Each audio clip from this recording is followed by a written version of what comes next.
আপনাদের মাঝে ছোট্ট একটা অভিজ্ঞতা শেয়ার করবো। তো বিষয়টা হচ্ছে অনেকদিন আগের গল্প, প্রায় 8 বছর আগের গল্প। তখন আমি একটা ছোট কাপড়ের দোকানে কাজ করে, বুঝতে পারছেন?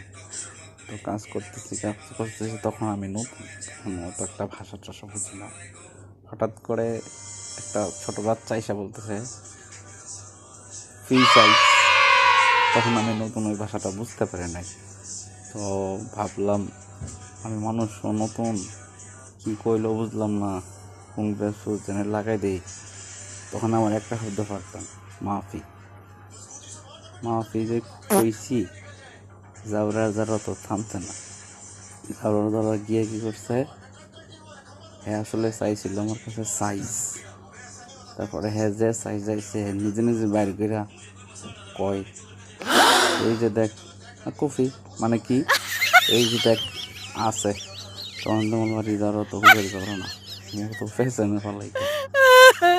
এই শেষ একটা অবস্থা। আপনারা সবাইকে ভালো থাকবেন, ভালো লাগলে লাইক শেয়ার সাবস্ক্রাইব করে দিবেন।